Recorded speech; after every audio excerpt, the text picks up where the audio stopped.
దేవుని బిడ్డలైన అందరికీ కూడా హృదయపూర్వక వందనాలు. దేవుడు మనల్ని ఈ కుటుంబాన్ని కూడా గతించిన వారం నుంచి వారం వరకు సంవత్సరం నుంచి సంవత్సరం వరకు కాచి కాపాడినందుకు మన రెండు చేతులు పైకెత్తి ఆయనకి స్తోత్రాన్ని అర్పిద్దాం. హల్లెలూయా హల్లెలూయా.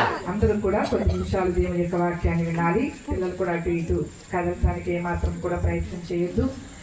దయచేసి దేవుడి యొక్క పుట్టుక నెలల్లో మనం ఉన్నాం.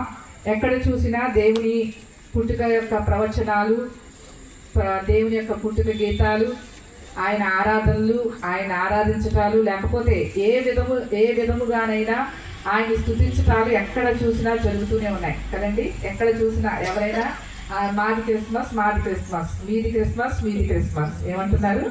మాది క్రిస్మస్, మాది క్రిస్మస్ రండి. మీది క్రిస్మస్, మీది క్రిస్మస్, మీరు కూడా రండి కదండి. మన అందరి క్రిస్మస్ కదండి, మన అందరి క్రిస్మస్ ఇది.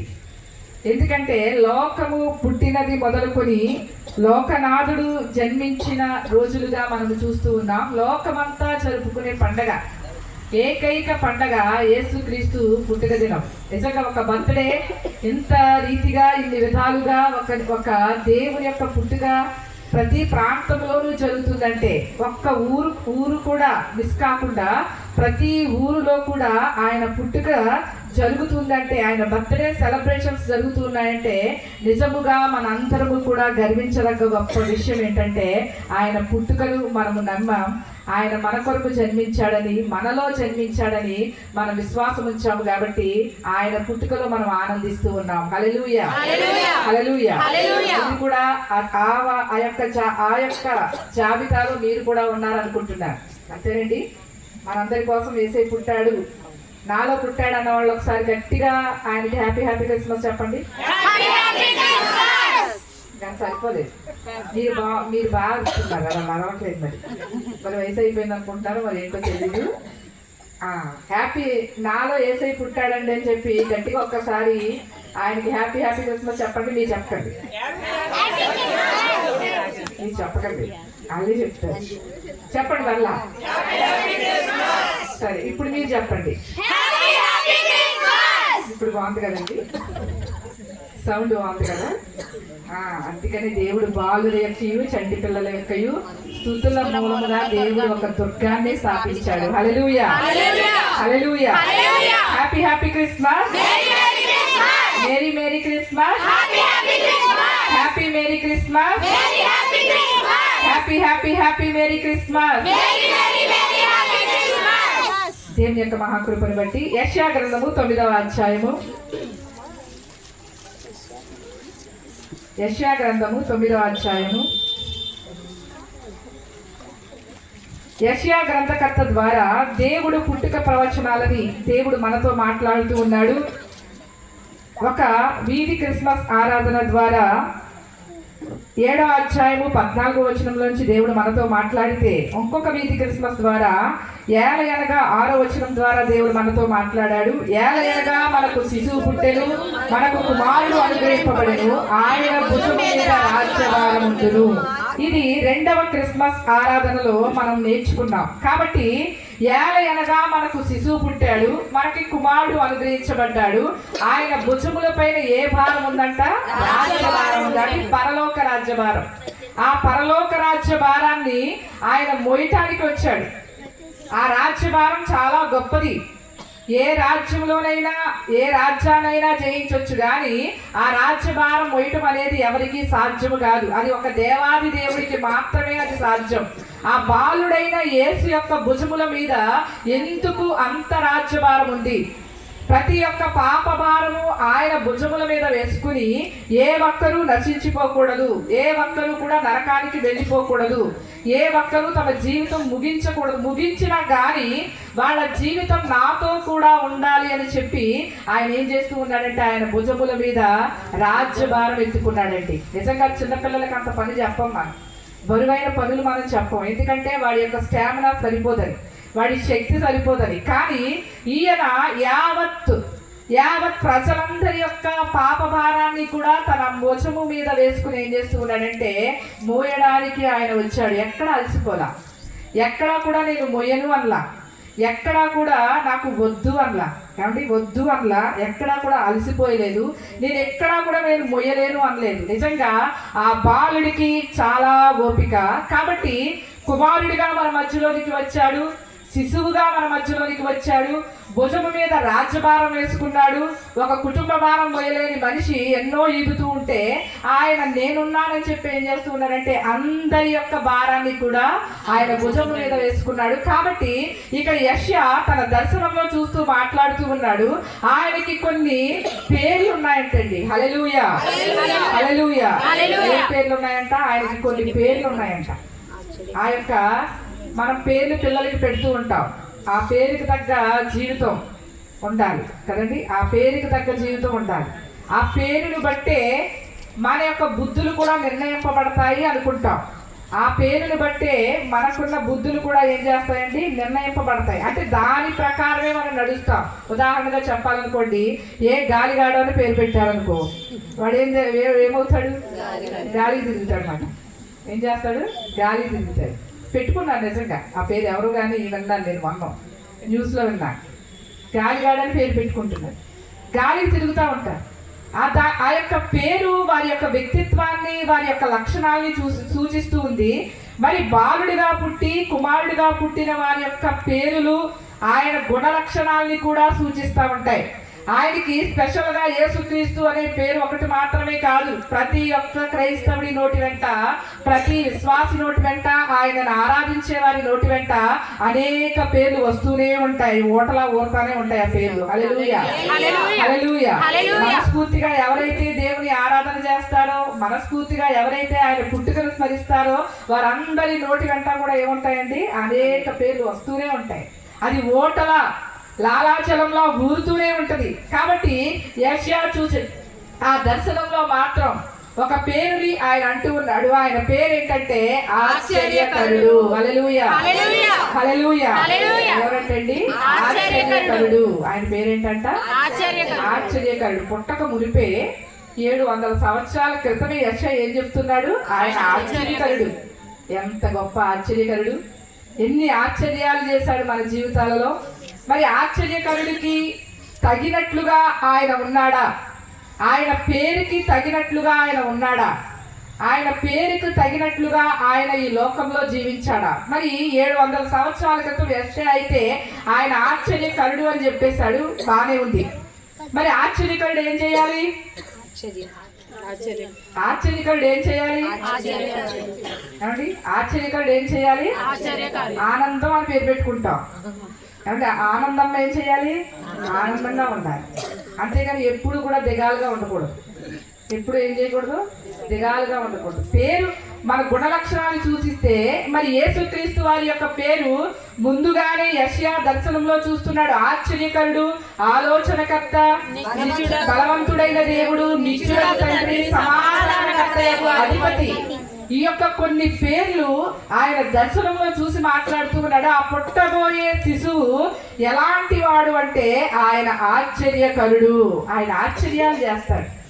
ఇప్పుడు నువ్వు నేను ఇలాగ కూర్చున్నామంటే నీ జీవితంలో దేవుడు ఆశ్చర్యం చేశాడు, నా జీవితంలో దేవుడు ఆశ్చర్యం చేశాడు కాబట్టి ఇక్కడ కూర్చున్నాం. ఆశ్చర్యాలు చేయకపోతే మనం కూర్చోగలుగుతామండి? ఆయన ఎవరో దేవుడు, ఎక్కడి నుంచో వచ్చాడు, అందరూ నమ్ముకుంటున్నారు, నేను ఎందుకు నమ్ముకోవాలి అనుకుంటావు. కానీ నీ జీవితంలో కూడా ఆశ్చర్యాన్ని నువ్వు చూసావు కాబట్టే ఇప్పుడు నువ్వు కూర్చోగలిగావు, దేవుని స్తుతించగలుగుతూ ఉన్నావు. ఒకసారి నువ్వు బైబిల్ పట్టుకోవటానికే మొహమాట పడే నీ యొక్క జీవితంలో ధైర్యంగా దేవుని స్తుతించడానికి, బైబిల్ చేత పట్టుకుని దేవుని యొక్క మార్గంలో నడవటానికి నువ్వు తెగించావు అంటే నీ జీవితంలో ఆయన ఎన్నో ఆశ్చర్యాలు చేశాడు. హల్లెలూయా, హల్లెలూయా. కాబట్టి ఈ ఆశ్చర్యకరుడు 700 సంవత్సరాల తరువాత ఆయన పుట్టాడు. ఆ పుట్టక మునిపే దేవుడి యొక్క ప్రవచనం ఇచ్చాడు. శిశువుగా పుడతానన్నాడు, కుమారుడిగా పుడతానన్నాడు, భుజము మీద రాజ్యభారం వేసుకున్నాడు. కాబట్టి ఆశ్చర్యకరుడు అనే పేరు ఆయనకి పెట్టబడింది. మరి ఆశ్చర్యకరుడు ఏమైనా ఆశ్చర్యాలు చేశాడో లేదో అనేది బైబిల్ గ్రంథంలో నుంచి చూద్దామండి. ఎక్కడి నుంచి చూద్దాం? మనం వట్టి మాటలు చెప్పొద్దు, వట్టి మాటలు అసలు మాట్లాడకూడదు, కల్పితమైన మాటలు మాట్లాడకూడదు. మాయాజాలంతో ప్రభు వైపుకి ఎవ్వరూ కూడా మార్చబడరు. మాయ ఎప్పటికీ మాయే. దేవుడు స్పష్టమైన వాక్యం ద్వారానే మనం మాట్లాడుకుందాం. అసలు ఆశ్చర్యకరుడు ఆశ్చర్యాలు చేశాడా లేదా? పేరైతే యెషయా చూసేశాడు, ఆశ్చర్యకరుడు అని యెషయా చూసేశాడు. కాబట్టి ఈ ఆశ్చర్యకరుడు పుట్టిన తరువాత ఏ ఏ ఆశ్చర్యాలు చూశాడో, నిజంగా మత్తయి సువార్త మొదలుకొని ఆయా సువార్తలలో ఆయన చేసిన ప్రతి పని కూడా ఆశ్చర్యమే. హల్లెలూయా, హల్లెలూయా. ఆశ్చర్యాలన్నిటినీ వివరించడానికి సమయం లేదు కాబట్టి 1-2 ఆశ్చర్యాలు మాత్రమే ముందు ఉంచాలని ఆశపడుతున్నాను. ఎంతమంది వినటానికి సిద్ధంగా ఉన్నారు? మీ జీవితంలో కూడా ఆశ్చర్యమే. మీ జీవితంలో కూడా ఈ ఆశ్చర్యకరుడు ఆశ్చర్య కార్యాలు జరిగిస్తాడు. కాబట్టి మత్తయి సువార్త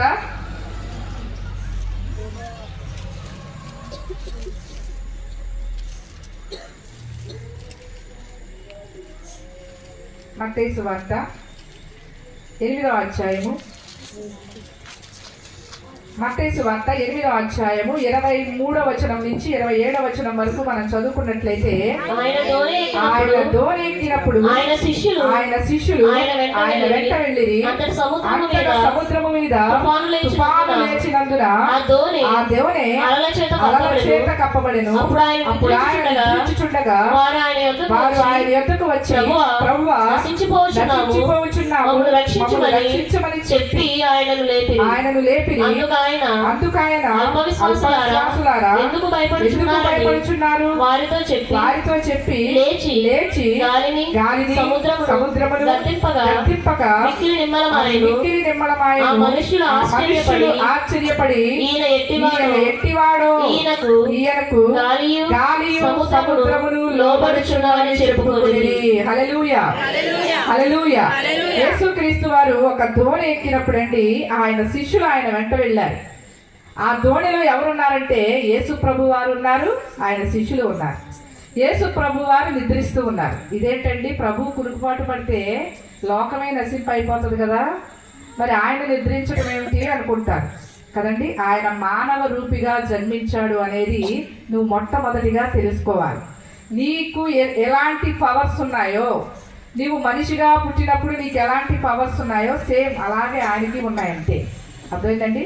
కేవలం ఆయన నీతి, ఆయన చూపించిన యథార్థత ఆయన బలమయ్యాయి. ఆయన చూపించిన విశ్వాసము, ఆయన ఏ మనిషి కూడా చేయలేని గొప్ప కార్యాలు చేయటానికి దోహదపడ్డాయి. కాబట్టి ఇక్కడ ఆశ్చర్యకరుడు నిద్రపోతూ ఉన్నాడు, శిష్యులు ఆ దోణిలోనే ఉన్నారు. ఆ దోణిలో ఉన్నప్పుడు సముద్రము మీద గొప్ప తుఫాను వచ్చిందంటండి. హల్లెలూయా. సముద్రంలో తుఫాను ఉంటే ఏ ఒక్క మనిషి కూడా అటువైపుకి వెళ్ళటానికి హెచ్చరికలు పాటిస్తూ ఉంటాడు. కానీ వీరు అనుకోని రీతిగా వీరు ప్రయాణం చేస్తున్న దోణి మీదకి తుఫాను వచ్చింది. అది సముద్రపు మధ్యలో ఉండగా ఆ అలలు ఏం చేస్తూ ఉన్నాయంటే ఆ దోణిని కొట్టేస్తూ ఉన్నాయి. కాబట్టి సముద్రంలో తుఫానుని ఎవరు తప్పించుకోలేరు. అది ఒక సృష్టించిన వాడు తప్ప ఎవరి వల్ల కాదు. నేను ఎలా చక్రం తిట్టేస్తే తుఫాను తప్పిపోద్ది, నేను ఎలా డ్రైవ్ చేసేస్తాను, లేకపోతే అలా ఆ వైపుకి మళ్ళించేస్తానంటే కుదరదు. దానిని సృష్టించిన వాడే దానిని అధిగమించగలగవాడు, దానిని సృష్టించిన వాడే దానిని అధిగమించే శక్తి కలిగిన వాడు. కాబట్టి ఆయన దోణి మీదకి గొప్ప తుఫాను వచ్చిందండి. ఆ తుఫాను వచ్చినప్పుడు ఆ యొక్క దోణి ఏమైపోతుందంటే బ్రద్దలైపోయినంతగా తుఫాను వచ్చిందంట. తుఫాను వచ్చినప్పుడు ఆయన ఏం మాట్లాడుతూ ఉన్నారంటే శిష్యులు ఆయన నిద్రించుచుండగా వారు ఆయన యొద్దకు వచ్చి అంటూ ఉన్నారు, ప్రభువా మేము నశించిపోవచ్చున్నాము, మమ్మల్ని రక్షించవా అని అడుగుతూ ఉన్నారు. ఎవరండి? యేసుక్రీస్తు వారిని మొట్టమొదటిగా ఏమని అడుగుతూ ఉన్నారంటే, ప్రభువా మేము నశించిపోతున్నాం, మేము నాశనం అయిపోతూ ఉన్నాం. ఆ యొక్క దోణి అమరమున నిద్రపోతున్నదేమో ఆశ్చర్యకరుడు. వీరి శిష్యులు వచ్చి ఆయన దగ్గరికి ఏమని మాట్లాడుతూ ఉన్నారంటే, మేము నశించిపోతున్నాం, మమ్మల్ని రక్షించవా అని అడుగుతూ ఉన్నాడు. నిజంగా ఆశ్చర్యకరుడును నువ్వు విశ్వసిస్తున్నావు, కానీ ఆశ్చర్యాలు నీ జీవితంలో రోజుకి ఒక్కటైనా నువ్వు అనుభవిస్తున్నావు, కానీ పూర్తిగా ఆయన యందు నువ్వు ఏ మాత్రము కూడా విశ్వాసం ఉంచటంలా. ఈరోజు ఆశ్చర్యం చేస్తే బాగానే ఉంది, స్తోత్రం హల్లెలూయా అంటాం. మరి రేపటి పరిస్థితి, ఏదైనా ఒక ఆశ్చర్యం మన జీవితంలో జరగకపోతే ఏమంటామంటే దేవుడు లేడు అంటాం. హల్లెలూయా. ఆశ్చర్యకరుడు నిద్రపోతూ ఉంటే వీళ్ళు వచ్చి ఏమని మాట్లాడుతూ ఉన్నారండి, ఇంకా విశ్వాసం లేదు, ఇంకా విశ్వాసం లేదు. ఆశ్చర్యకరుడు ఎన్నో ఎన్నో చేస్తాడన్న విశ్వాసం వారిలో లేక యేసు ప్రభు దగ్గరికి వచ్చి ఏమంటున్నారంటే, మేము నశించిపోతున్నాం. హల్లెలూయా, హల్లెలూయా. బెత్లెహేములో సందడి,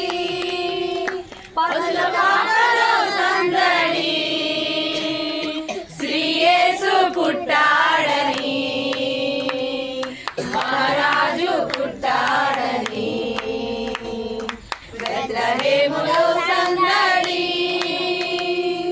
పరలోకలో సందడి, శ్రీ యేసు పుట్టాడని, మహారాజు పుట్టాడని. హల్లెలూయా. ఆశ్చర్యకరుడు నిద్రపోతూ ఉంటే, ప్రభువా మేము నశించిపోతున్నాం, మేము నశించిపోతున్నాం, మమ్మల్ని రక్షించవా అని ఏం చేస్తూ ఉన్నారంటే కేకలు వేస్తూ ఉన్నారు. ఆయన నిద్రపోతూ ఉంటే ఆయనను వేస్తున్న కేకలు ఎలాంటివంటే అవిశ్వాసపు కేకలు, అవిశ్వాసపు కేకలు. అక్కడ ఉన్నవాడు ఎలాంటి వాడో కూడా వారు తెలుసుకోలేని పరిస్థితుల్లో వాళ్ళు ఉన్నారు. కాబట్టి మేము నశించిపోతున్నాం, ప్రభువా మమ్మల్ని రక్షించవా అని ఏం చేస్తూ ఉన్నారంటే కేకలు వేస్తూ ఉన్నారు. అందుకు ఆయన ఏమంటూ ఉన్నాడంటే, అల్ప విశ్వాసులారా. హల్లెలూయా. ఏమంటున్నాడండి? అల్ప విశ్వాసులారా, మీరెందుకు భయపడుచున్నారు, మీరెందుకు భయపడుచున్నారు? అల్ప విశ్వాసులారా, మీలో విశ్వాసం లేదా? ఆ యొక్క ధోని అమరమున పడుకున్నవాడు ఆశ్చర్యకరుడు అనే విశ్వాసము మీలో లేదా? మీరెందుకు భయపడుతూ ఉన్నారు? మొట్టమొదటిగా మనుషులు ప్రాణం మీదకి ఏదైనా వచ్చినప్పుడు, అది రోగమే కానీ ఏదైనా కానీ, ముందు మనిషి వ్యక్తపరిచేది ఏదైనా ఉంది అంటే అది భయం. ఏంటండి? భయం. మన జీవితంలో భయపడని మనిషి అంటూ ఎవరు కూడా ఉండరు. రోజుకి ఒక్కసారో లేకపోతే 2 సార్లు ఆ జీవితాంతము కూడా భయపడుతూ బతికేవాడు కూడా లేకపోలేదు. అర్థమైందండి? అది తింటే భయం అంటారు, ఇది తింటే భయం అంటారు, అలా పడుకుంటే భయం అంటారు, ఇలా వెళితే భయం అంటారు, అక్కడ వెళితే భయం అంటారు. ఏదైనా మనిషి భయపడుతూనే ఉన్నాడు. కానీ ప్రభు ఏమంటూ ఉన్నాడంటే, మీరెందుకు భయపడుతూ ఉన్నారు? అల్ప విశ్వాసులారా, మీ విశ్వాసము మీకు ఆశ్చర్యకరుణ్ణి చూపించలేదా? 700 సంవత్సరాల క్రితం యెషయా గారు చూపించిన ఆశ్చర్యకరుడు ఆయనలో కనబడటలేదా? ఆయన పేరుకు తగిన జీవితం జీవించాడని మీరు అనుకునటలేదా అని చెప్పి ఆ యొక్క దేవుడు వారి యొక్క మందమతి ధనానికి ఆయన బాధపడుతూ చింతిస్తూ అంటూ ఉన్నాడు, అల్ప విశ్వాసులారా మీరెందుకు భయపడుతూ ఉన్నారు, మీరెందుకు భయపడుతున్నారని చెప్పి వారిని హెచ్చరించి ఆయన ఏం చేస్తూ ఉన్నాడంటే లేచాడండి. ఆయన లేచి గాలియు సముద్రమును గద్దింపగా అది మిక్కిలి నిమ్మళమాయెను. హల్లెలూయా, హల్లెలూయా. చెప్పండి, ఆయన లేచి ఏం చేశాడు? ఏం చేశాడండి? ఎవరిని గద్దించాడు? గాలిని సముద్రాన్ని గద్దించాడు. మన వల్ల ఏదైనా అవుతుందా? గాలి మన వల్ల ఎక్కడైనా లోపడుతుందా? మా ఇంటి మీద గాలి రాకూడదు, పక్కింటి వాళ్ళ మీద మాత్రం గాలి ఇచ్చిరేయాలి కదండి. ఏ యొక్క సముద్రమైనా కానీ వాళ్ళ ఇంటికి ఇచ్చిరేయాలి తప్ప మా ఇంటికి మాత్రం ఏమీ రాకూడదు. మేము మాత్రం చాలా సేఫ్ జోన్లో ఉండాలి కదండి. మరి గాలి సముద్రము ఆయన లేవగానే గాలిని సముద్రమును గద్దింపగా ఆయన గద్దించాడంతే. ఆ దోడను అమరమున కూర్చున్న ఆయన లేచి వాళ్ళ అల్ప విశ్వాసానికి ఆయన చింతిస్తూ ఆయన బాధపడుతూ అంటూ ఉన్నాడు, ఆయన లేవగానే గాలిని సముద్రాన్ని గద్దించాడు. ఇది చరిత్రలో ఎవ్వరూ కూడా చేయలేని గొప్ప విషయం ఇది. గాలిని నిమ్మలపరచటం ఎవరికి సాధ్యమవుతుంది? సముద్రాన్ని నిమ్మలపరచటం ఎవరికి సాధ్యమవుతుంది? ఎవరికి సాధ్యమవుతుందండి? ఎవరికి సాధ్యమవుతుంది? ఒక ఆయన కారులో ప్రయాణం చేస్తూ ఆ కారు రిపేర్ వచ్చిందంట. మార్గ మధ్యలో ఆగిపోతే తనకి అర్థం కావటంలా. అప్పుడే లాంచ్ అయింది, కొత్త మోడల్ కారు అది. అప్పుడే లాంచ్ అయినప్పుడు దానిని ఎలాగూ రిపేర్ చేయాలో తెలియటల్లా, దాని ఆప్షన్స్ ఏంటో తెలియటల్లా. ఎంతమంది మెకానికల్ తీసుకొచ్చినా ఆ కారుని ఎవ్వరూ కూడా రిపేర్ చేయలేకపోయారు. ఆ మనిషి అర్ధరాత్రి అయినా సరే అక్కడే ఉండిపోవలసిన పరిస్థితి ఏర్పడింది. ఒక ఆయన అకస్మాత్తుగా ఒక కారులో నుంచి దిగాడంట. దిగిన తర్వాత ఆ కారు ఆగిపోయిన ఆ వ్యక్తి దగ్గరికి వెళ్ళి, అయ్యా ఈ కారు ఆగిపోయిందా అని అడిగాడంట. అవునండి ఆగిపోయింది. ఎంతమంది వచ్చినప్పటికీ కూడా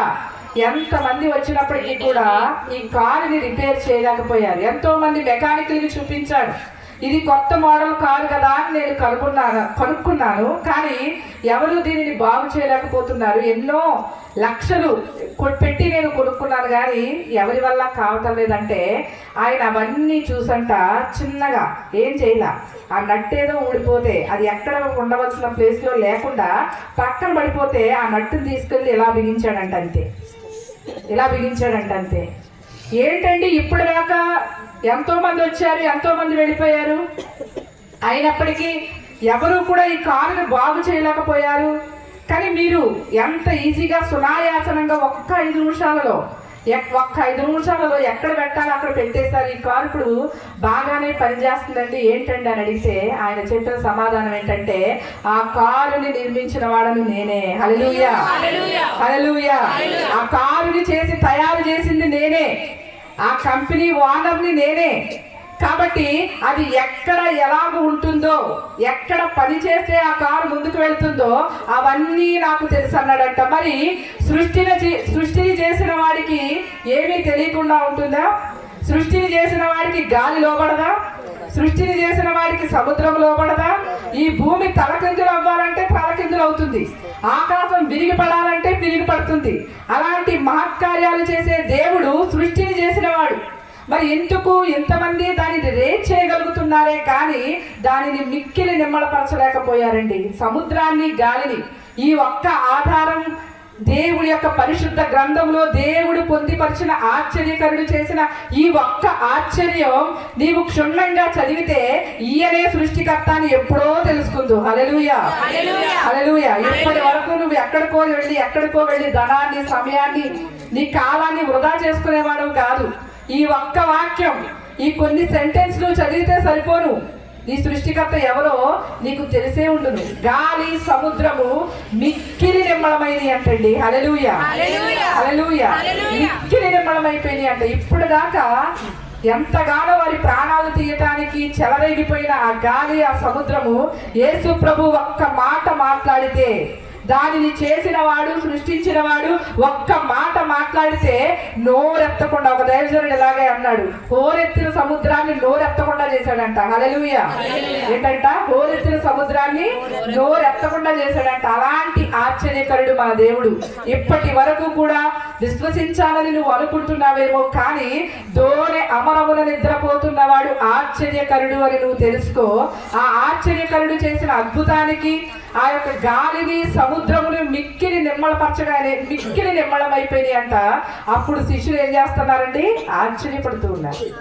ఆశ్చర్యం, వారి నోటిలో నుంచి ఒక అద్భుతాన్ని చూసినట్లు, ఒక ఆశ్చర్యాన్ని చూసినట్లు, ఏదో చేయరాని కార్యము, ఎవరు చేయలేని కార్యము ప్రభు చేశాడని చెప్పి వారి నోటి వెంట ఏం కలుగుతుందంటే ఆశ్చర్యము కలుగుతుంది. వాళ్ళందరూ కూడా ఏం చేస్తూ ఉన్నారంటే ఆశ్చర్యపడుతూ ఉన్నారు.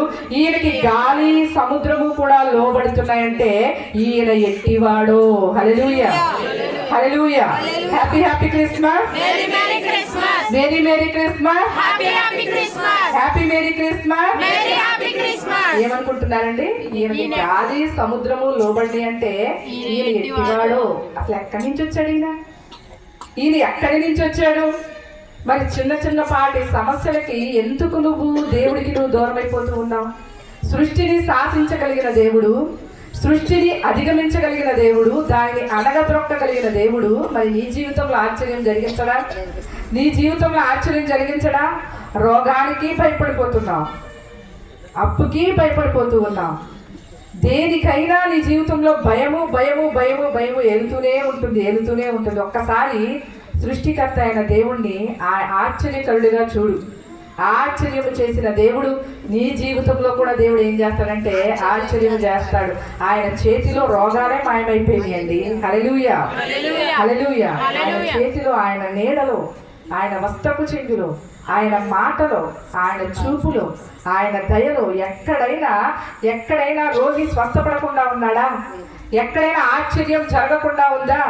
ఏ మనిషి అయినా నడి వీధిలో మొరపెట్టుకున్నా, ప్రాణాపాయ స్థితిలో మొరపెట్టుకున్నా ఆ దేవాది దేవుడు ప్రతి వారి జీవితంలో కూడా ఆశ్చర్యాలు చేస్తూనే ఉన్నాడు. మనము విశ్వాసం ఉంచటం లేదు. గాలి సముద్రము కూడా లోబడిని అంటే ఈయన ఎట్టివాడో, ఎక్కడి నుంచి వచ్చాడు అసలు ఈయన? శిష్యులకి అర్థం కాలేదండి. ఇంకా ఆయన ఒక ప్రవక్తగానే ఇంకా చూస్తూ ఉన్నారు. యేసు ప్రభు వెంబడించమన్నాడు, మేము వెంబడిస్తూ ఉన్నాం. కానీ ఈయనకి గాలి లోబడటం ఏంటి? ఈయనకి సముద్రం ఈయనకి లోబడటం ఏంటి? అందుకనే ఆ యొక్క దేవాది దేవుడికి ఎంత విపత్కరమైన పరిస్థితులు, ఈ లోక సంబంధమైన ఈ పంచభూతాలు మన మీద దాడి చేసినప్పటికీ కూడా ఆ దానిని చేసిన దేవుడికి మనం మొరపెట్టుకుంటే ఇవి కూడా మన మీద ఏమీ దాడి చేయలేవు. హల్లెలూయా, హల్లెలూయా. దాడి చేస్తాయంటారా? దాడి చేస్తాయన్న వాళ్ళు ఒకసారి గట్టిగా హ్యాపీ క్రిస్మస్ చెప్పండి. మంచి అలగ్గా ఉన్నారు, మంచిగా వింటున్నారు వాక్యం. మీరు మంచి పిల్లలు కాబట్టి దేవుడు మిమ్మల్ని బుద్ధిమంతులతో పోల్చాడు. హల్లెలూయా, హల్లెలూయా. ఒక ఆశ్చర్యకరుడు ఇక్కడ సృష్టిని శాసించాడు. ఏదైనా నేను చెయ్యగలను, ఏ ఆశ్చర్యమైనా నా చేతిలో ఉన్నది, ఏ ఆశ్చర్యాన్నైనా మన జీవితంలో చేయగల దేవుడు అని చెప్పి ఆయన ఏం చేస్తూ ఉన్నాడంటే ఆశ్చర్య కార్యాలు ఆయన జరిగిస్తూ ఉన్నాడు. రెండవది చూద్దామంటే రెండవ ఆశ్చర్య కార్యం ఆయన ఏం చేశాడో ఒకసారి మనందరము కూడా బైబిల్ గ్రంథాన్ని, ఇదే మత్తయి సువార్త,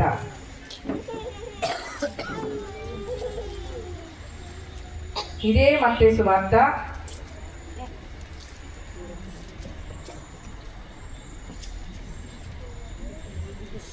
22వ అధ్యాయము, మత్తయి సువార్త 22వ అధ్యాయము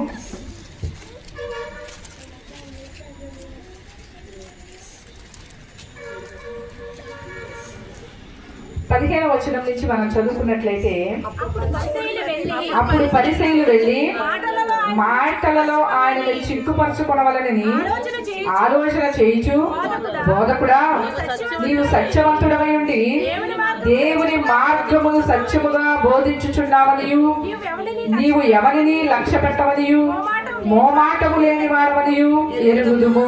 హల్లెలూయా, హల్లెలూయా. ఇక్కడ యేసు ప్రభు దగ్గరికి కొంతమంది పరిసయ్యులు వెళ్ళారండి. ఈ పరిసయ్యులు తెగ ఎవరంటే యేసు క్రీస్తు దేవుడు కాదు అని చెప్పాలి.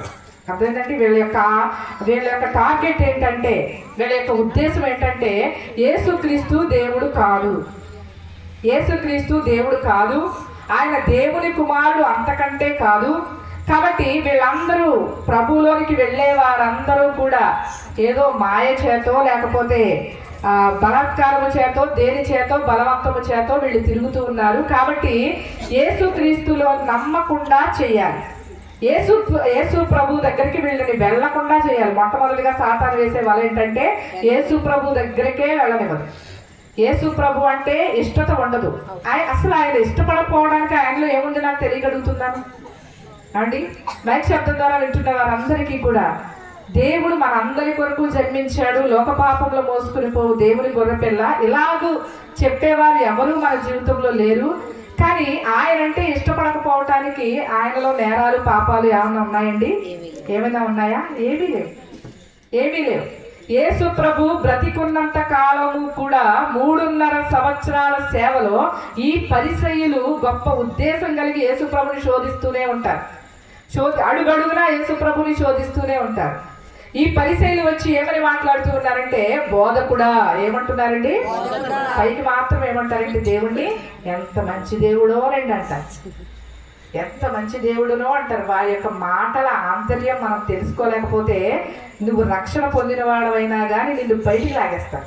అదేంటంటే దేవుళ్ళలో నుంచి నిన్ను బయటికి లాగేస్తారు. చాలా జాగ్రత్తగా వివేచనగా ప్రతి క్రైస్తవుడు మెలకుగా ఉండాలి. ఈ మెలకు గనక లేకపోతే నీ రక్షణను నువ్వు కోల్పోయినట్లే. ఇక్కడ ఏమంటూ ఉన్నాడు? బోధకుడా నీవు సత్యవంతుడవై ఉండి దేవుని మార్గమును సత్యముగా బోధించుచున్నావనియు. హల్లెలూయా. నీవు సత్యవంతుడవై ఉండి. ఏమంటున్నారండి వీళ్ళు? విమర్శ చేయటానికి వచ్చి నువ్వు సత్యవంతుడు కదా, నువ్వు అబద్ధాలు చెప్పవు కదా, నువ్వు ఎంతో సత్యవంతుడు. నిజమే, ఈ రకంగానైనా ప్రభువుని మన ఆ యొక్క వారి నోటి వెంట స్తుతిస్తూ ఉన్నారు. అనిజనాంగం ఏమంటారంటే దేవుడు గొప్పవాడు అంటారు. అర్థమైతే మనం ఎప్పుడు అనం. అర్థమైందంటే వాళ్ళ రోజుకి 2 సార్లైనా మీ దేవుడు గొప్పవాడు, మీ దేవుడు గొప్పవాడు అంటారు. కానీ మనకి అలవాటైపోయింది కదా, మనం అనాలంటే మనకి ఏమైపోతుందంటే ఆ బద్ధకం పెరిగిపోతా ఉంది. నీ దేవుడు గొప్పవాడు, మీరు వెళుతున్న దేవుడు గొప్పవాడు. ఏం తెలిసి వాళ్ళు గొప్పవాడు అన్నారు? మీ దేవుడు నిజమైన వాడు. ఏం తెలిసి వాళ్ళు నీ దేవుడు నిజమైన దేవుడు అన్నాడు. కాబట్టి ఇక్కడ పరిచయులు వచ్చి నీవు సత్యవంతుడవు, నీవు ఎలాంటి వాడవంటే దేవుని యొక్క మార్గమును బోధించడానికి వచ్చావు. నీవు దేవుని యొక్క మార్గాన్ని మరి దేవుని మార్గాన్ని బోధించే వాడి యొక్క మాట వింటే నువ్వు రక్షణ పొందుతావు కదా. అయినప్పటికీ వీళ్ళు మతలబ పెట్టడానికి, యేసు ప్రభు వారిని మాటలలో మాయ చేయటానికి వీళ్ళు యేసు ప్రభు వారిని చూస్తూ ఉన్నారండి. నువ్వు సత్యవంతుడవయ్యా, నువ్వు సత్యమే మాట్లాడతావు, సత్యవంతుడవై ఉండి దేవుని మార్గాన్ని నువ్వు బోధించడానికి వచ్చావు. ఇంకొక మాట వాళ్ళు అంటూ ఉన్నారు, నీవు ఎవరిని లక్ష్య పెట్టేవాళ్ళవు కాదు. హల్లెలూయా. అవునండి, క్రీస్తుని ఎరిగిన వారు, క్రీస్తు చిత్తాన్ని నెరవేర్చాలనుకునే వారు ఎవరిని లక్ష్య పెట్టం. అర్థమైందండి? ఎవరిని లక్ష్య పెట్టం. మీరు ఏమైనా అనుకోండి, మీరు ఎన్నైనా అనుకోండి, క్రీస్తు మార్గంలో ఉన్నవారు మరి యొక్క మార్గంలోనికి వెళ్ళటానికి కానీ, మరి ఒకరిని లక్ష్య పెట్టడానికి కానీ, మా మనస్సు కానీ, మా అంతరాత్మ కానీ, దేవుడు మాకు ఇచ్చిన మనస్సాక్షి కానీ ఏ విధము చేతనైనను ఒప్పుకోదు. ఎందుకంటే జీవించు వాళ్ళము మేము కాదు, మేము క్రీస్తు వారము. హల్లెలూయా, హల్లెలూయా. ఎవరి వారం మనం? క్రీస్తు వారం. కాబట్టి మేము ఏ విధము చేతనైనా కానీ ఎవరిని కూడా లక్ష్య పెట్టకుండా వెళతాం. దేనిని లక్ష్య పెట్టాం? జాతకాన్ని లక్ష్య పెట్టాం, ముహూర్తాన్ని లక్ష్య పెట్టాం. అంటే కొంచెం మాయగాను వెదిగాను అనిపిస్తూ ఉంటుంది. ఎందుకంటే మా దేవుడు మాకు చెప్పాడు ప్రతిరోజు మంచిదేనని. హల్లెలూయా, హల్లెలూయా.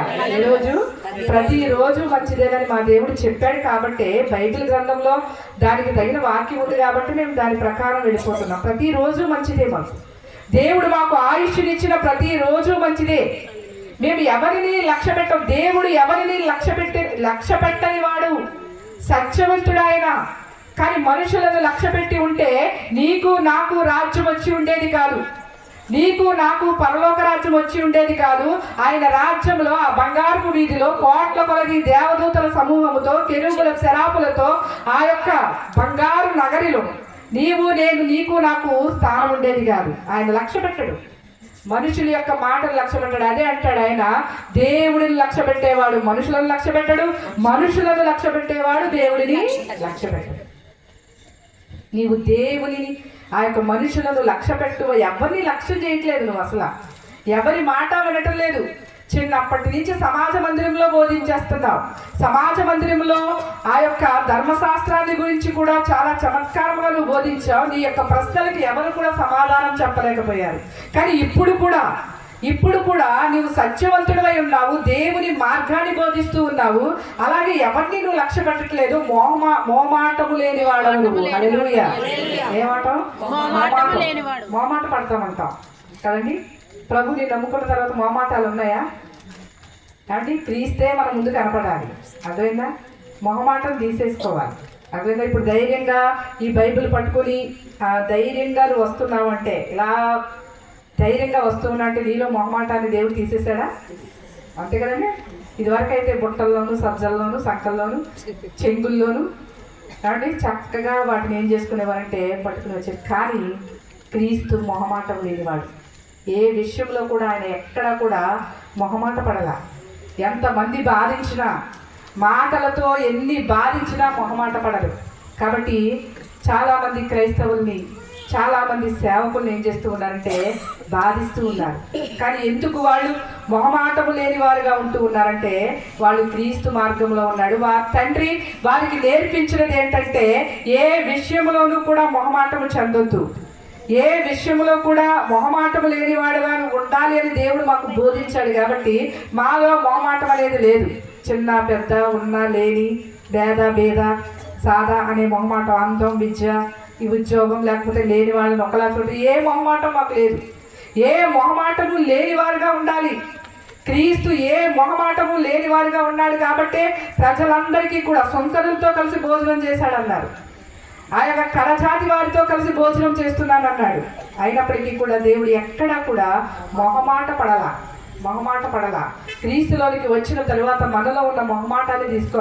ఇది ఎవరు చెప్తూ ఉన్నారు?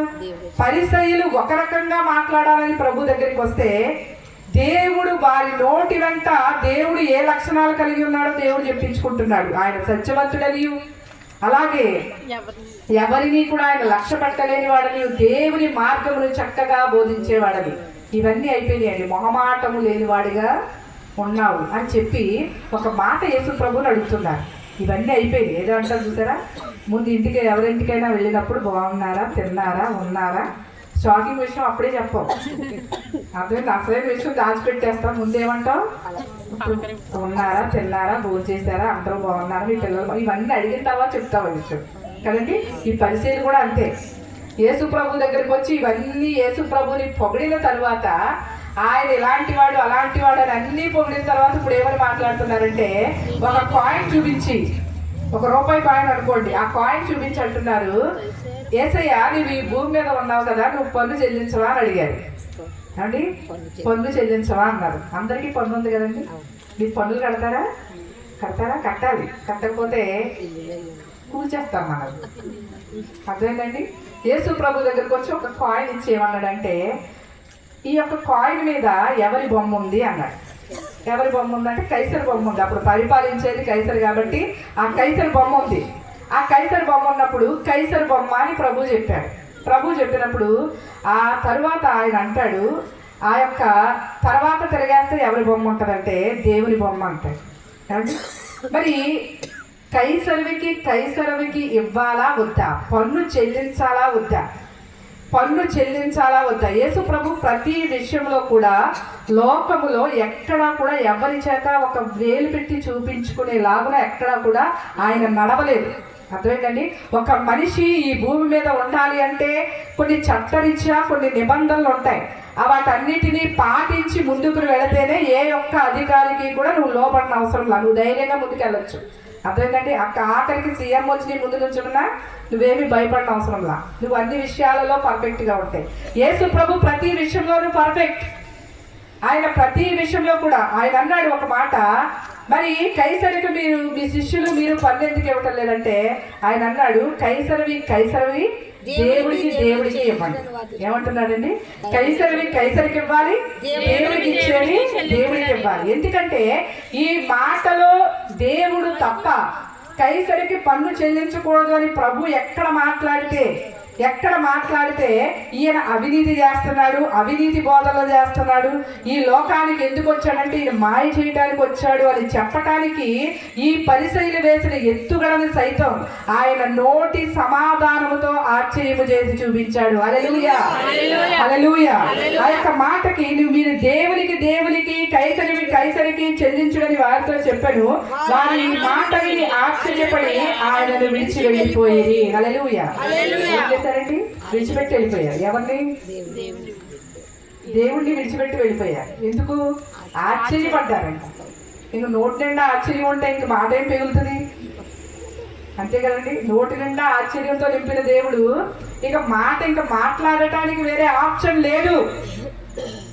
నువ్వు చిన్న వారితో పోట్లాడచ్చు, అదే పర్ఫెక్ట్గా నడిచే వారితో నువ్వు పోట్లాడలేవు. యేసుక్రీస్తు దేవుడు కాదు అని చెప్పి నీ అంతటా నువ్వు ఎవరో నీకు సంబంధితులైన వారితో నువ్వు చెప్పుండొచ్చు, వారితో నువ్వు మాట్లాడి వారిని కన్విన్స్ చేయొచ్చు.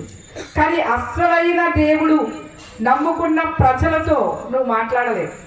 ఒక సమాధానము కూడా వారి యందు నువ్వు ఆశించలేవు. ఎందుకంటే ప్రభు ఇచ్చిన సమాధానం పరిసయ్యులకి ఏదో అంటారు చూసారా, చెప్పు తీసి కొట్టినట్లుగా ఉందంటారు చూసారా, అలాగే పర్ఫెక్ట్గా ఉంది. అంతే ఆ సమాధానం. కైసరికి ఇవ్వండి, దేవునికి ఇవ్వండి. ఆ మాటకి పరిసయ్యులకి ఒక మాట కూడా రాలా. ఆయన మాటలో ఆశ్చర్యం ఉంది, ఆయన సమాధానంలో ఆశ్చర్యం ఉంది. క్రైస్తవులమైన మనము సమాధానము చెప్పుటంలో కూడా అన్యులు మనల్ని చూసి ఆశ్చర్యపడాలి. హల్లెలూయా, హల్లెలూయా. ఎక్కడికి ఇంత విధేయత ఎక్కడి నుంచి వచ్చింది? ఇంత వినయం ఎక్కడి నుంచి వచ్చింది?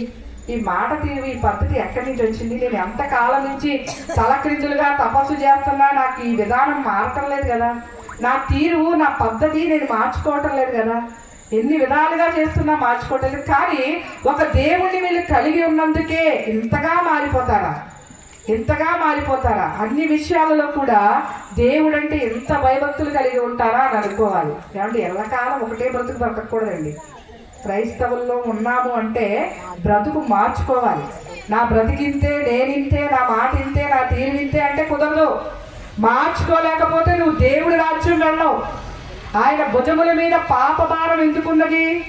ఆయన రాజ్యభారం ఎందుకు ఆయన భుజముల మీద మోసుకుని వెళుతూ ఉన్నాడు? నిన్ను నన్ను ఆయన రాజ్యంలో కూర్చోబెట్టాడు. ఇంకొక ఆప్షన్ ఉంది, అర్థమైందండి? మనల్ని ఆయన ప్రక్కన కూడా కూర్చోబెట్టుకుంటాడంట. హల్లెలూయా. ఎక్కడంట? ఆయన ప్రక్కన కూడా కూర్చోబెట్టుకుంటాడంట. ఎవరికి కావాలి ఆయన సీటు? పక్కన సీట్ ఎవరికి కావాలి? ప్రక్క సీట్ ఎవరికి కావాలండి?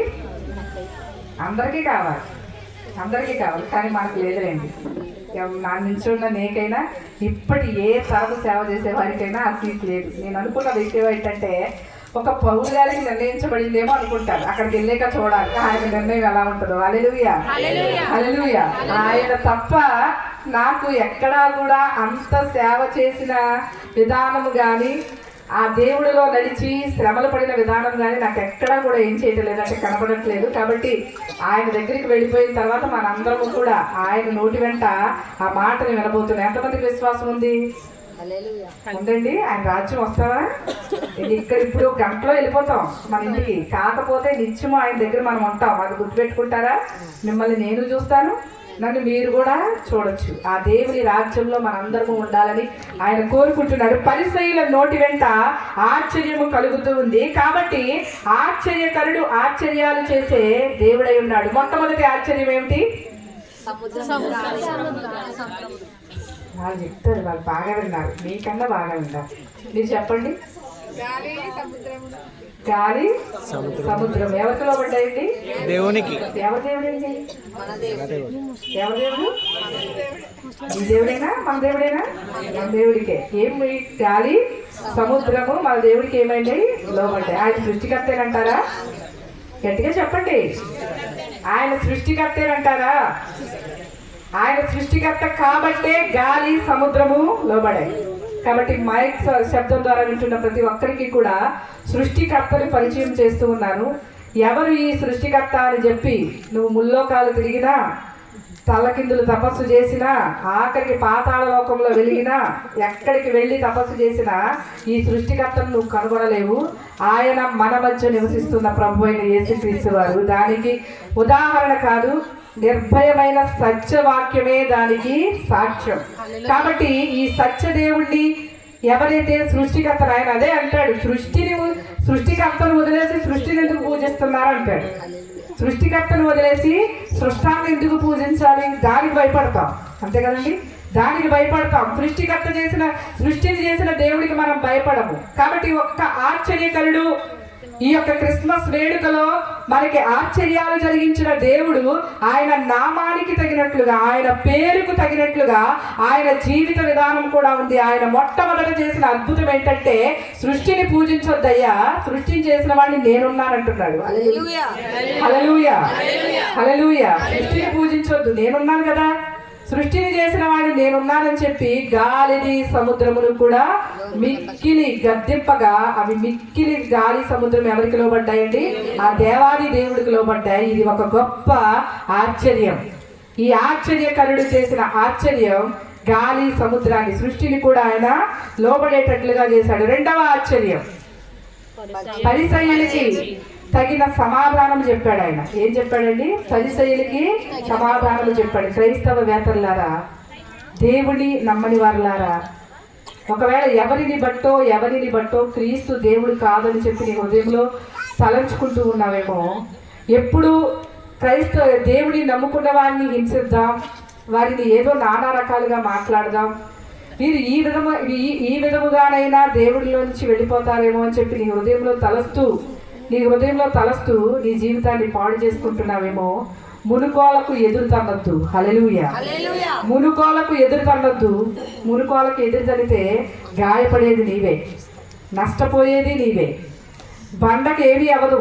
బండని ఢీకొంటే నీకు గాయం అవుతుంది తప్ప ఆ బండ ఎప్పుడూ కూడా కదల్చబడకుండా అలాగే ఉంటుంది.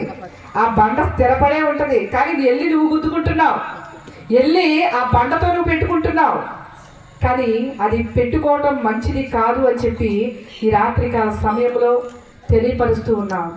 దయచేసి ప్రభు ఏ పాపము చేశాడని ఆయన నువ్వు విసర్జిస్తూ ఉన్నావు. ఆయనలో పాపము లేదు అని బైబిల్ గ్రంథం చెప్తూ ఉంది. ఆయన ఎక్కడా కూడా ఏ మనిషి కూడా దేవుడు మనిషిగా పుట్టి ఈ యొక్క జీవిత విధానములో ఈ యొక్క జీవితం ఇలా జీవించాడు అంటే అందరికీ కూడా ఆశ్చర్యమే. అలాంటి గొప్ప జీవితం ఆయన జీవించాడు. అందుకని ఆయన లోకముతో ఒక సవాలు చేస్తూ అంటూ ఉన్నాడు, నాలో పాపం ఉన్నదని ఎవరు స్థాపించగలరు అన్నాడు. నాలో పాపం ఉందని ఎవరు చెప్తారు అన్నాడు. మరి పాపం లేని వాడి దగ్గరికి రా, పాపాలు తీసేసే వాడి దగ్గరికి రా. ఆ పాపాలు తీసే దేవుడి దగ్గరికి నువ్వు వచ్చినట్లయితే దేవుడిని పాపములన్నిటినీ క్షమించి నీకు క్రొత్త జీవితాన్ని ఇస్తాడు. ఎంతకాలం బండ మీద అలుగుతావు, బండ మీద తిరుగుబాటు చేస్తావు, బండని ఢీ కొట్టాలని చెప్పి ఎప్పుడూ కూడా బండను నిందించాలని చూస్తూ ఉంటావు. నీ జీవితం సగకాలం అయిపోతూ ఉంది. నీ జీవితం సగకాలం ఏమైపోతూ ఉందంటే అయిపోతూ ఉంది. కానీ బండ అలాగే ఉంది. నీ జీవితం మాత్రం నాశనం అయిపోతూ ఉంది. అయినప్పటికీ కూడా దేవుడు నిన్ను ప్రేమతో తన 2 చేతులు చాపి నిన్ను పిలుస్తూ ఉన్నాడు. నువ్వు అనారోగ్యవంతురాలుగా ఉన్నావా, లేకపోతే ఏ యొక్క ఊబిలో నువ్వు పడిపోయి ఉన్నావా, ఏ పనికి వెళ్ళినా నాకు జయము రావటం లేదని నిరాశ నిస్పృహలో నువ్వు ఉన్నావా, ఏ విషయంలో కూడా నా జీవితం ఎందుకు ఇలా అయిపోయింది, నేను దేనిని ఏదలేను, నేను దేనిని జయించలేని పరిస్థితుల్లో నేను ఉన్నానని నువ్వు అనుకుంటూ ఉన్నావా? కానీ యేసయ్య నీ కొరకు తన 2 చేతులను చాపి పిలుస్తూ ఉన్నాడు. లోబడని పిల్లల వైపు దినమంతా కూడా ఆయన చేతులు చాపి పిలుస్తూనే ఉన్నాడు. దేవుడు నిన్నే చూస్తూ ఉన్నాడు. నిజంగా మా మీద కంటే ఎక్కువ ప్రేమ నీ మీదే ఉంటుంది. మా మీద కంటే ఎక్కువ కృప దేవుడు మీ మీదే ఉంచాడు. ఎందుకంటే మేము మాట వినే పిల్లలము కాబట్టి, ఆయనకి లోబడ్డాము కాబట్టి మాకు ఏదైనా అనుదినము అన్నీ ఇచ్చి మమ్మల్ని సంతృప్తి పరుస్తున్నాడు. కానీ లోబడని పిల్లలకి మాటికి ఆయన ప్రేమ చూపిస్తూనే ఉన్నాడు. కాబట్టి కుటుంబంలో ఒక్కరు నమ్ముకుంటే భర్తలు మారకపోతే ఆ యొక్క వేదన ఏంటో నమ్ముకున్న భార్యకి తెలుస్తుందండి. తల్లిదండ్రులు ఇద్దరూ నమ్ముకుంటే బిడ్డలు మారకపోతే ఉండే వేదన ఏంటో ఆ తల్లిదండ్రులు ఇద్దరికీ తెలుస్తుందండి. ఒకవేళ బిడ్డలు నమ్ముకుంటే తల్లిదండ్రులు మారకపోతే ఆ వేదన ఏంటో ఆ బిడ్డలకు తెలుస్తుందండి. ఇదేదో మతపరమైన విషయం అని చెప్పి నువ్వు ప్రతిసారి దీనిని ఒక భూతద్దంలో పెట్టి చూడకు. ఆ మార్గంలో నువ్వుంటే దేవుడు నీకు అన్ని విషయాలలో కూడా ఆయన తోడుగా ఉండి నిన్ను నడిపిస్తాడు. ఆయన తోడుగా ఉండి నీ జీవితంలో అనేక కార్యాలు దేవుడు జరిగిస్తాడు. ఒకటి ఏమంటే పక్కన వారు కాలిపోతూ ఉంటే చూసే మనస్తత్వం క్రైస్తవులది కాదు. అర్థమైందండి? ఒక క్రీస్తులో మాత్రమే ఈ ప్రేమ ఉంటుంది, ఎక్కడ కనబడదు ఈ ప్రేమ. అర్థమైందండి? ఒక క్రైస్తవుడు తన కోసం తను ప్రార్థన చేసుకోడు. తెలుసా మీకు ఆ విషయం? మీకు తెలుసా? అనేక మంది కోసం ప్రార్థన చేస్తూ ఉంటాడు. మీరు వెళ్ళేదానికి మీకోసం మీరే వెళ్తారు, అంతే. మీకోసం మీరే అర్పిస్తారు, మీకోసం మీరే చేసుకుంటారు. కానీ మేము అలా కాదు. అందరి కోసం ఆలోచిస్తాం, అందరి కోసం ప్రార్థన చేస్తాం, అందరూ బాగుండాలనుకుంటాం, అందరూ నా యేసయ్యతో పాటు ఉండాలనుకుంటాం. ఎందుకంటే వేరే మార్గం లేదు, ఆయన ఒక్కడే మార్గం. కొన్ని వేరే మార్గం ఉందంటే మీకు చూపించుదును. కానీ యేసుక్రీస్తు తన ప్రాణాన్ని ఇచ్చి సిలువలో మన కొరకు ఆయన ప్రాణము పెట్టాడంటే ఆ పరలోక రాజ్య ద్వారాలు కూడా ఆయన యొక్క మార్గమే.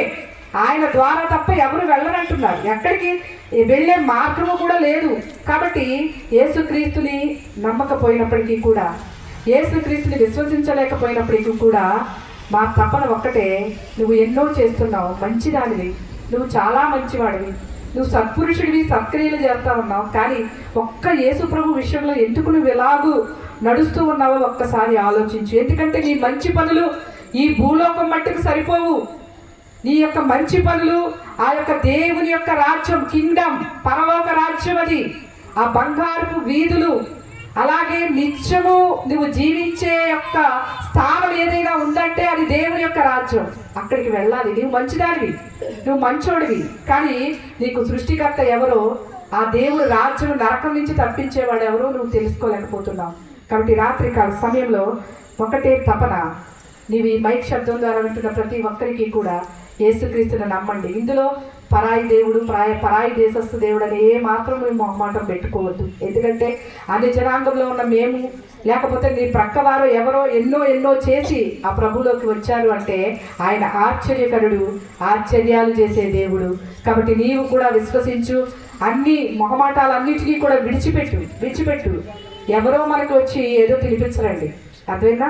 మనంతటా మనమే వాటిని సంపాదించుకోవాలి. కాబట్టి యేసుక్రీస్తు దగ్గరికి రావటానికి ఆయన ఎప్పుడు కూడా ఆహ్వానిస్తూనే ఉన్నాడు, నిన్ను పిలుస్తూనే ఉన్నాడు.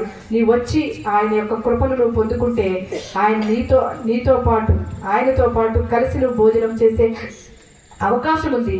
ఆయన రాజ్యంలో నీకు ఉండే అవకాశం ఉంది. కాబట్టి ఎప్పుడు కూడా యేసు ప్రభుకి మాత్రము ఎదురెళ్ళొద్దండి. దయచేసి మీ మేలు కొరకు, మంచి కొరకు చెప్తూ ఉన్నాను. సృష్టికర్త అయిన దేవుడికి ఎప్పుడు కూడా ఎదురు వెళ్ళొద్దు. ఆయన నమ్ముకున్న ప్రజలని ఏ మాత్రము కూడా హింసించొద్దు, దూషించొద్దు, అపహాసముగా మాట్లాడొద్దు.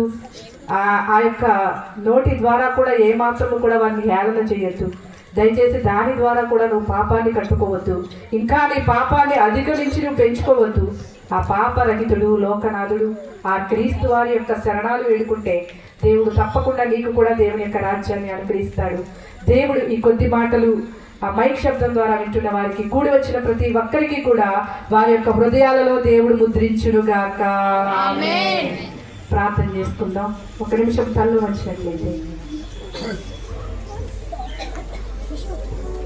యేసయ్యా నీకు వందనాలు నాయనా. నిన్న వాక్యాన్ని బట్టి ప్రతి ఒక్కరము కూడా నీ జీవితంలో ఆశ్చర్యము చేసిన దేవుడు, నీ జీవితంలో ఆశ్చర్య కార్యాలు చేసిన దేవుడు,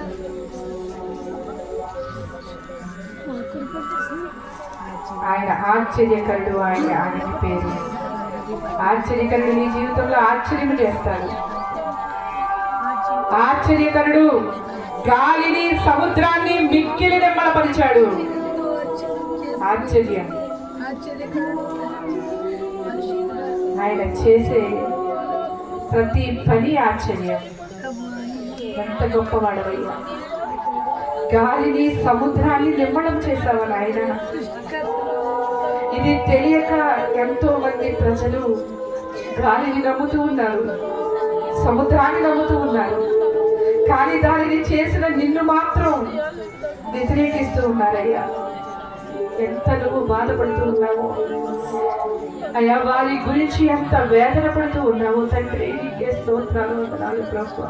చిన్న వారి వైపు నీ చేతులు చాస్తూనే ఉన్నావు తండ్రి. నీకే వందనాలు, స్తోత్రాలు. ఒకసారి ఆ యొక్క పరిసయ్యులు దేవుని గురించి మాట్లాడుతూ ఉన్నప్పుడు ఆయన ఇచ్చిన సమాధానానికి వారు ఆశ్చర్యపడ్డారు. ఇంకా వారి నోటి వెంట ఆయనకి తిరిగి సమాధానం చెప్పే యొక్క ఆన్సర్ కూడా వారి జీవితంలో లేదు, వారి నోటి వెంట కూడా రాలేదు. ఆశ్చర్యపడి అక్కడి నుంచి వాడు వెళ్ళిపోయారు. అయ్యా ఎంత గొప్ప దేవుడు నాయన. నీ సమాధానము కూడా ఒక ఆశ్చర్యమే నాయన. నీకే స్తోత్రాలు, వందనాలు. గాలిని, సముద్రాన్ని మిక్కిలి నిమ్మలపరిచిన దేవుడు ఆశ్చర్యము చేశాడు. ఇక్కడ పరిసయ్యుల యొక్క నోరు, దేవుని నమ్మని ప్రజలు, దేవుని ఇబ్బంది పెట్టే ప్రజలకి తన నోటి సమాధానముతో ఆశ్చర్యము చేసి చూపించాడు. నా ప్రియబిడ, నా ప్రియ సహోదరుడా, మరి నీ జీవితంలో ఏ ఆశ్చర్యం చేశాడో ఒక్కసారి గుర్తు తెచ్చుకో. నీ జీవితంలో ఆశ్చర్యకరుడు ఏ ఆశ్చర్యము చేశాడో ఒక్కసారి నీ మనసులో తలంచుకో, నీ మనసులో గుర్తుపెట్టుకో. వేనోళ్ళ ఆయన స్తుతించిన ఆయన రుణములు తీర్చలేదు. నీ జీవితం అంతా ఆయనకు అర్పించిన ఆయన చేసిన ఆశ్చర్యాన్ని బట్టి ఆయన రుణాన్ని నువ్వు తీర్చలేదు. ఎంత గొప్పవాడు ఆయన. మా జీవితంలో కూడా ఆశ్చర్య కార్యాలు చేసావా తండ్రి. పరిశుద్ధుడా నీకే వందనాలు, స్తుతులు, స్తోత్రాలు చెల్లించుకుంటూ ఉన్నాం. శివాధిపతి నీకే స్తోత్రాలు అయా. విన్న వాక్యం ప్రతి వారి హృదయంలోనూ ఫలించి అభివృద్ధి పరచమని వేడుకుంటున్నాం. మీ గణనామానికి మీరే మహిమ తెచ్చుకోండి అయా. ప్రతి ఒక్కరూ మైశబ్దం ద్వారా వింటున్న ప్రజల్ని కూడా మీరే జ్ఞాపకం చేసుకోండి నాయన. వారి జీవితాలు నరకానికి వెళ్ళిపోవటానికి వీలు లేదయ్యా. అది యొక్క రక్తము వృధా అవటానికి వీలు లేదు నాయన. వారు తెలుసుకోవాలి నాయన, నీకే స్తోత్రాలు అయ్యా. వారి వైపు దినవల్లా చేతులు చాస్తూ ఉన్నావు తండ్రి. వారు నిన్ను గురించి తెలుసుకోవాలి నాన్న, నీకే వందనాలు, స్తోత్రాలు ప్రభు. వారి అంతరాత్మతో మీరు మాట్లాడమనడించు. నీ దగ్గరికి రావటానికి గల మొహమాటాలన్నీ తీసివేయమని అడ్డులు ఆటంకాలన్నీ కూడా సాతాను పరుస్తున్న వాటన్నిటినీ కూడా యేసు నామములో బంధించమని వేడుకుంటున్నాను. అపవాది క్రియలన్నిటినీ కూడా మీరే లయపరిచి నాయన మీ రాజ్య వారసులుగా ప్రతి బిడ్డని మీరు మార్చుకోండి నాయన. నీకే స్తోత్రాలు వందనాలు. దృశ్యమైనవే చూస్తున్నారు కానీ అదృశ్యమైనవి ఉన్నవి అనుటకు నీవే గొప్ప అయా నిజస్వరూపమై ఉన్నావు తండ్రి. నీకే స్తోత్రాలు వందనాలు. మీ కృపను మీరే అనుగ్రహించి విన్న వాక్యం ప్రతి వారి జీవితంలో మీరే ఫలించి అభివృద్ధి పరచమని యేసు నామమున అడుగుచున్నాము తండ్రి. ఆమేన్. ఆమేన్. ఒక్క నిమిషం అండి. ఇది ఎంతో ఆనందంతో సంతోషంతో ఈ క్రిస్మస్ ఆరాధన అనేక మందికి మీ సువార్త నేర్పించాలని నాయన పిల్లలు చేసిన త్యాగాన్ని బట్టి నేను స్తుతిస్తూ ఉన్నాం. కృపను బట్టి మీకు వందనాలు, స్తోత్రాలు నాయన. మీ యొక్క చిన్న సంతోషాన్ని వ్యక్తపరచుకోవడానికి కేక్ కట్ చేయకుండా మీరు తోడుగా ఉంది నేను నడిపించమని వేడుకుంటున్నాం ప్రభు. ఈ యొక్క పదార్థం ఎలా అయితే తీపిగా ఉంటుందో మన జీవితాన్ని కూడా అంతటి మధురముగా మీరు మార్చమని వేడుకుంటున్నాను ప్రభు. నీకే స్తోత్రాలు వందనాలు.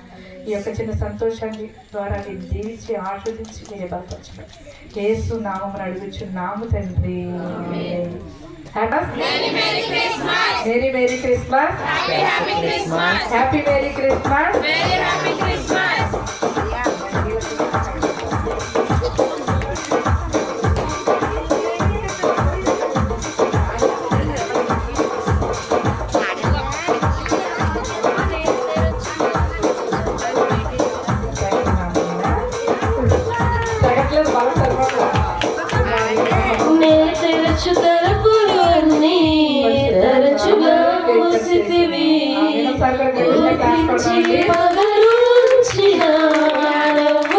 చూసితివి నీ తరచు మార్గములన్నీ తరచుగా మూసితివి కన్నీళ్లతో దుఃఖించిన కౌగిలిలో దాచితివి మూయుటకు కారణం మూర్ఖునికి తెలిసినదే అడిగిన దాని కంటే అధికమే పొందితినే మూయుటకు కారణం ఇప్పుడే తెలిసినదే అడిగిన దాని కంటే ఎక్కువే పొందితినే నచ్చిలిచిన ఆశలన్నీ ఎలిగితివి కోరికలన్నీ తీర్చితివి మూర్ఖులన్నీ వెలిగిన కౌగిలిలో బంధించితివి ఆశ తీర్చితివి జీవాధిపతిని స్తోత్రాలు సర్వాధికారిని స్తుతిస్తున్నాం. ఇది రీతిగా నాయన ఆ బిడ్డలు ఎంతో సంతోషంగా నాయన నీ క్రిస్మస్ వేడుక నాయన నీ స్తోత్రాలయ్యా త్యాగపూరికంగా ఆ బిడ్డలు తండ్రి జరిపించుండగా నాయన నీ స్తోత్రం మీరు తోడైంది మీరు నడిపించండి. నీ స్తోత్రాలు సత్యంగా జ్ఞాపకం చేసుకుంటారు. మీరు బలపరచండి, ఆరోగ్యంతో మీరు ఎప్పటి బిడ్డలు మీరు లేవనెత్తి మీరే ఆయా బలపరచమని వేడుకుంటున్నాం ప్రభు. స్తోత్రాలు రమ్మని కూడా బలపరచండి, ఆరోగ్యంతో మీరు ఎప్పటి వాటిని ప్రేమించి ఇచ్చిన సంతానాన్ని బట్టి స్తుతిస్తూ ఉన్నాం ప్రభు. స్తోత్రాలు పెద్ద కుమార్తెను మీరు రక్షించుకున్నాం. నీకు వందనాలు, స్తోత్రాలు నాయన. యజమాని కూడా మీరు జ్ఞాపకం చేసుకోండి. ఆ బిడ్డ జాబులో మీరు తోడేంటి బిడ్డను కూడా మీరు రక్షించుకోండి. చిన్న బిడ్డ చుట్టూ నీ కలిసి నీ కాపుదలు దయచేయండి ప్రభు. కన్నా వారిని కూడా జ్ఞాపకం చేసుకోండి, బలపరచండి, ఆరోగ్యంతో మీరు నింపండి. అయ్యా వారి యొక్క చిన్నక్కను కూడా జ్ఞాపకం చేసుకోండి నాయన. బలపరచండి, ఆరోగ్యంతో నింపండి. దూరాన్ని తోడుగా నీ కలిసి నీ కాపుదలు బిడ్డకి దయచేయమని వేడుకుంటున్నా. వారి జాబుల్లో చిన్న బిడ్డ చుట్టూ నీ కలిసి నీ కాపుదలు దయచేసి రాజేష్ జ్ఞాపకం చేసుకోండి ఆయన. అయ్యా బిడ్డను మీరే ప్రేమించుకుని తండ్రి నీ స్తోత్రాలు ఏడాది కాలంలో నీ సంకల్పం చెప్పిన బిడ్డను పెంచుకున్న ఆయన మీరే రక్షించుకున్న విధానాన్ని బట్టి నీకు స్తోత్రాలు వందనాలు ప్రభు. బిడ్డ రక్షణ ఏ మాత్రము కోల్పోకుండా మళ్ళా జీవితంలో పరిశుద్ధ వివాహం జరిగించుకోవటానికి జతపరిచినందుకు నీకు వందనాలు. ఆయా బిడ్డలు ఇరువురిని కూడా మీరే జ్ఞాపకం చేసుకుని నాయన బిడ్డక ఆ యొక్క ఆడబిడ్డని మీరు అనుగ్రహించిన విధానాన్ని బట్టి నీకు స్తోత్రాలు వందనాలు ప్రభు. ఈ కుటుంబ జీవితాన్ని మీరే జ్ఞాపకం చేసుకోండి, ఆరోగ్యాలతో నింపండి. ఈ సంవత్సర కాలం నుంచి ప్రభు బిడ్డని పోషించుకుంటూ వస్తున్నాము తండ్రి, నీ స్తోత్రాలు వందనాలు. అయ్యా షాప్ చుట్టూ నీ కలిసి నీ కాపులు ధరించండి అయా, మంచిగా పనులు ఉండటానికి నాయన బిడ్డకి పోషణాధారంగా ఇచ్చిన దేవుడవు నాయన. కష్టపడే వాళ్ళు ఏమాత్రం నువ్వు సిగ్గుపరిచే దేవుడవు కాదు తండ్రి, నీకే స్తోత్రాలు వందనాలు. బిడ్డలు మీరే ఆస్వాదించి మీరే బలపరచమని వేడుకుంటున్నాం ప్రభు. నీ దేవతలు కావలి ఉంచమని వేడుకుంటున్నాం ప్రభు, నీకే స్తోత్రాలు అయా. మీరే బలపరచుకోండి దేవా, నీ బిడ్డకి కూడా మంచిగా తండ్రి నడుము నీ బాధ మీరు ముట్టండి, కార్యశ్రీ పెరగడానికి సహాయం చేయండి. అన్ని విషయాల్లో కూడా బిడ్డకి మీరే తోడైండి, మీరే నడిపించమని వేడుకుంటున్నాను. నేను కూడా ఆరోగ్యం దయచేయండి, మీరు కూడా బలపరచండి, ఆరోగ్యంతో నింపండి నాయన. వారి యొక్క పుట్టింటి వారు కూడా జ్ఞాపకం చేసుకోండి తండ్రిని మీరే ముట్టండి, స్వస్థపరచండి ప్రభు. షుగర్ కంట్రోల్ మీరు దయచేయండి బిడ్డ, నీ వైపుకు మళ్ళటానికి అయా నీ మందిరానికి రావటానికి వెళ్ళటానికి మీరే సహాయం దయచేయమని వేడుకుంటున్నాం తల్లి. కూడా ఆరోగ్యం దయచేయండి, రాని విషయంలో కూడా నీ కార్యం మీరే జరిగించండి నాయన. మంచి వివాహ సంబంధాన్ని మీరే జతపరచండి. ఇప్పుడు వచ్చిన బంధువర్గం వాళ్ళందరినీ కూడా మీరే జ్ఞాపకం చేసుకోండి ప్రభు. మీరే దీవించి ఆశీర్వదించి మీరే బలపరచండి. ఇప్పుడు వచ్చిన ప్రతి బిడ్డని కూడా మీరే దీవించి ఆశీర్వదించి మీరే బలపరచండి. యేసు నామం నడుగుచున్నాము తండ్రి. పరలోకమందున్న మా తండ్రి, మీ నామం పరిశుద్ధపరచబడును గాక, నీ రాజ్యం వచ్చును గాక, నీ చిత్తం పరలోకమందు నెరవేరునట్లు భూమియందు నెరవేరును గాక. మరి నా ఆహారము మాకు దయచేయండి, మా బాధను క్షమించు, మీ శోధనను క్షమించు, మీ చేత రాజ్యము బలము శక్తి నిరంతరము నీవైనావు తండ్రి. ప్రవేశనామ సంపూర్ణ విజయం కలుగునుగాక, అపవాది చేసినంత నాశనం కలుగునుగాక. మా తండ్రి దేవి ప్రేమ కుమారుడైన యేసుక్రీస్తు వారి పరిశుద్ధాత్మ తండ్రి సహవాసం సదాకాలం కూడా వచ్చిన బిడ్డలకు సంఘానికి ఆ యొక్క కూటమి ఏర్పాటు చేసుకున్న కుటుంబానికి ఆయన కృప తోడైంది నడిపించుకునుగాక. కొన్ని ప్రకటనలు ఉంటాయండి. అలాగే రేపటి దినాన్న పరిశుద్ధ ప్రార్థన మందిరానికి వచ్చిన వారందరికీ కూడా విజ్ఞప్తి, రేపటి దినానికి కూడా భోజన కార్యక్రమాలు ఉన్నాయి. పరిమళ గారు ఏర్పాటు చేసుకున్నారు కాబట్టి ప్రతి ఒక్కరు కూడా ఆరాధనలో పాల్గొనవలసిందిగా మనం చేసుకుంటాం.